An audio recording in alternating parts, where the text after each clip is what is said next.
So hello guys, మత్తు Vadalara 2 movie review మాట్లాడుకుందాం, అన్ని డీటెయిల్ గా డిస్కస్ చేసుకుందాం. కానీ దానికన్నా ముందు hello guys, welcome to AR talks and reviews. కొత్తగా వచ్చినట్టయితే లైక్, షేర్, సబ్స్క్రైబ్ అని చేయండి. ఈ మధ్యన షార్ట్స్ కూడా కొంచెం ఎక్కువ అప్లోడ్ చేస్తూనే ఉన్నాం, సబ్స్క్రిప్షన్ కూడా కొంచెం బాగానే వస్తుంది. దాన్ని కొంచెం స్పీడ్ చేయండి, కొంచెం రౌండ్ ఫిగర్ చేస్తారనుకోండి, నాకు కూడా కొంచెం హ్యాపీగా ఉంటుంది. ఇంకా ఎక్కువ వీడియోస్ పెడుతూనే ఉంటా. మీ పనిలో భాగంగా మీరు సబ్స్క్రిప్షన్ చేస్తూనే ఉండండి, నా పనిలో భాగంగా బ్యాక్ టు బ్యాక్ వీడియోలు దింపుతూనే ఉంటా. ఇంకా రివ్యూలోకి వెళ్ళిపోదాం.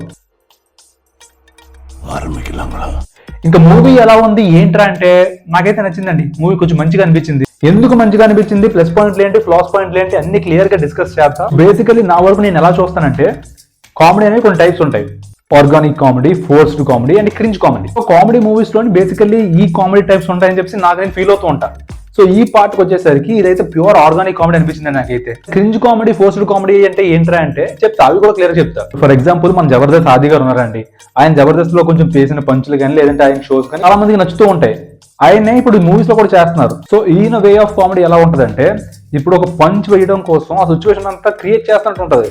సో అంటే లైక్ నేను ఒక ఎగ్జాంపుల్ చెప్తున్నాను, అంటే ఈయననే కాదు, బట్ అది చెప్తున్నా. అంటే లైక్ ఆ టైప్ ఆఫ్ కామెడీ ఎలా ఉంటుంది అంటే, ఇప్పుడు ఒక పంచ్ పెట్టడం కోసం ఆ సిచ్యువేషన్ అంతా క్రియేట్ చేసినట్టు ఉంటుంది. సో అది నేను కొంచెం ఫోర్స్డ్ కామెడీగా ఫీల్ అవుతుంటా.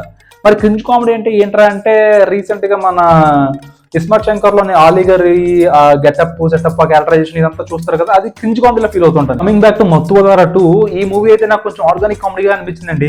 అంటే ఎలా అంటే, ఫర్ ఎగ్జాంపుల్, ఇప్పుడు ఆ కామెడీ కోసం ఆ సిచ్యువేషన్ లేదంటే ఒక క్రింజ్ ను క్రియేట్ చేయాల్సిన అవసరం లేదు. చిన్న బాడీ మూవ్మెంట్స్ కోసం, చిన్న బాడీ మూవ్మెంట్స్ వల్ల, లేదంటే చిన్న పంచుల వల్ల అవి ఆర్గానిక్ గా క్రియేట్ అవుతుంటాయి కదా కామెడీ. సో నేను ఆ టైప్ ఆఫ్ కామెడీని కొంచెం ఇష్టపడతాను అనమాట. ఈ మూవీలో కూడా కొంచెం ఆ టైప్ ఆఫ్ కామెడీ ఉంటది. అండ్ ఇంకా పోతే మన సత్య గారు, లేదంటే సింహ గారు, పరియా గారు, వీళ్ళ యాక్టింగ్ పరంగా వస్తే, సో సత్య గారిని కొంచెం పక్కన పెడదాం. పరియా గారు కానీ, సింహ గారు కానీ, లేదంటే మిగతా యాక్టర్స్ కానీ, ఎవరికి ఇచ్చిన వాళ్ళ రోల్స్ ని వాళ్ళు జస్టిస్ చేశారండి. అండ్ ఇంక కమింగ్ బ్యాక్ టు సత్య గారు, ఇంకా మూవీకి ఆయన ఒక హీరోలా తయారయ్యారు. నేను నా వీడియోస్ లో చాలా సార్లు చెప్పాను, సత్య గారిని వాడుకోలే కానీ చాలా మంచి కమెడియన్ ఆయన. సో నాకు సత్య గారి కామెడీ అయినా సరే, వెన్నెల కిషోర్ గారి కామెడీ అయినా సరే కొంచెం నచ్చుతూ ఉంటది.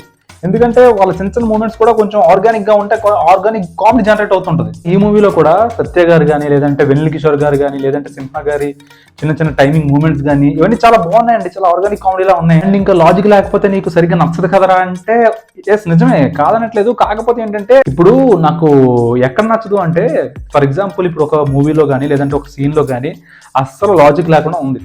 ఆ లాజిక్ లేని టైంలోని చిన్న అంటే ఒక ఆర్గానిక్ కామెడీని ట్రై చేశారు అనుకోండి, బాగుంటది. ఆ లాజిక్ లేకపోతే ఎవరు మర్చిపోతారు. ఈ ఆర్గానిక్ ఈ కామెడీ మీదకి ఫోకస్ వెళ్ళిపోదు. ఇప్పుడు అదే లాజిక్ లేని సీన్ లోకి క్రింజ్ కామెడీ యాడ్ చేశారనుకోండి, కొంచెం కావాలని ఫోర్స్డ్ గా పెట్టారనుకోండి, మొత్తం ఆ సీన్ అంతా కంప్ అయిపోతుంది. సో చాలా సినిమాలు నాకు అక్కడే నచ్చదు అనమాట. ఇది పక్కన పెట్టి ఇంకా మూవీ విషయానికి వస్తే, ట్రైలర్ లో ఎస్టాబ్లిష్ చేసినట్టు సత్య గారు, సింహ గారు ఈ టీమ్ లో జాయిన్ అవుతారు. మళ్ళీ కొన్ని కాన్ఫ్లిక్ట్స్ అనుకోకుండా, ఆ కాన్ఫ్లిక్ట్ లో వీళ్ళు అనుకోకుండా ఇరుక్కుపోతారు. సో వాళ్ళ కాన్ఫ్లిక్ట్ నుంచి ఎలా బయటపడ్డారు అనేది మూవీ కాన్సెప్ట్. సో ఇప్పుడు ఆ కాన్ఫ్లిక్ట్ ఏంటి, ఆ కాన్ఫ్లిక్ట్ నుంచి వీళ్ళు ఎలా బయటపడ్డారు, ఆ మధ్యలో జరిగే సిచ్యువేషన్స్ ఏంటి, సీక్వెన్స్ ఏంటి, ఇవన్నీ చూస్తే మీకు సినిమా క్లియర్ గా అర్థమవుతుంది అనమాట. ఇప్పుడు అని చెప్పేస్తే ఇంకా సస్పెన్స్ రివీల్ అయిపోయినట్టు ఉంటుంది. అండ్ ఇంకపోతే రితీష్ రాణా గారు, నాకు బేసికల్లీ కొంచెం మత్తు వదలరా మూవీ ఇష్టమే. తర్వాత హ్యాపీ బర్త్డే అని చెప్పేసి ఒక మూవీ తీశారు. ఆ సినిమా మొత్తం ఓవరాల్ గా బాగా, అంటే ఓవరాల్ గా నాకు కూడా నచ్చదు. కాకపోతే కొంచెం సీన్స్ చూస్తే కొంచెం నాకు నచ్చుతుంది. మూవీ లాగా ఈ మూవీలో కూడా కొంచెం ఏమన్నా కొంచెం క్రింజ్ యాడ్ చేశారా, లేకపోతే ఏంటని చెప్పేసి మూవీకి వెళ్ళే ముందు భయపడ్డా. బట్ అన్ఫార్చునేట్లీ అవేవి లేకుండా, మూవీ డ్యూరేషన్ కూడా ఎంత ఉండాలో అంతే ఉండి, ఓవర్ డ్యూరేషన్ పెట్టేయకుండా అది చాలా బాగా డీల్ చేశారు. అన్నెసెసరీగా సాంగ్స్ రావడమో, లేదంటే అన్నెసెసరీ కామెడీ యాడ్ అవ్వడమో, లేదంటే అన్నెసెసరీ ఫైట్స్ యాడ్ అవ్వడం, ఇలాంటివి ఏవి లేకుండా ఏ టైంలో ఫైట్ జరగాలో ఆ టైంలోనే జరిగింది, ఏ టైంలో కామెడీ పడాలో ఆ టైంలో పడింది. అండ్ ఆ చిన్న కామెడీ మూమెంట్స్ కూడా బాగా పండాయి అనమాట.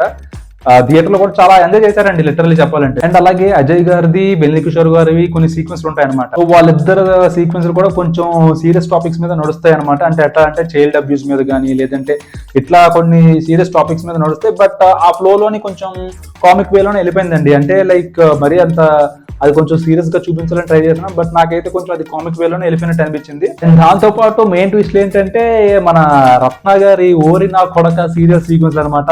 సో అదైతే మాత్రం మిస్ అవ్వద్దు. అండ్ లాస్ట్ లో ఒక మైండ్ బ్లోయింగ్ ట్విస్ట్ ఉంటుంది, అది మాత్రం మిస్ అవ్వకండి.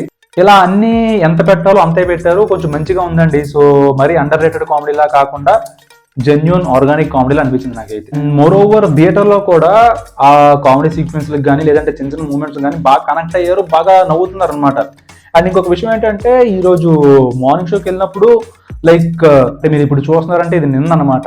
సో ఇది బిఫోర్ డే షూట్ చేస్తున్నా.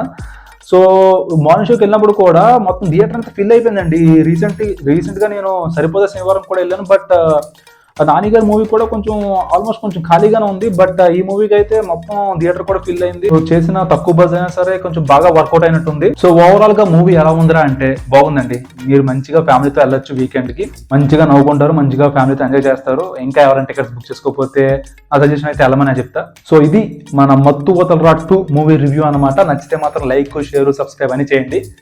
ఇంకా బ్యాక్ టు బ్యాక్ రీల్స్ వస్తూనే ఉంటాయి, అవి కూడా మీరు ఎంజాయ్ చేస్తున్నారు. సో సబ్స్క్రిప్షన్ కూడా కొంచెం వస్తుంది, కొంచెం స్పీడ్ చేయండి, ఆ రౌండ్ ఫిగర్ కంప్లీట్ చేసేద్దాం. సో మాక్సిమం రేపు ఇంకొక వీడియో కూడా వస్తుంది, చూసి అది కూడా ఎంజాయ్ చేయండి. సో కలుద్దాం నెక్స్ట్ వీడియోలో. Till then take care, by.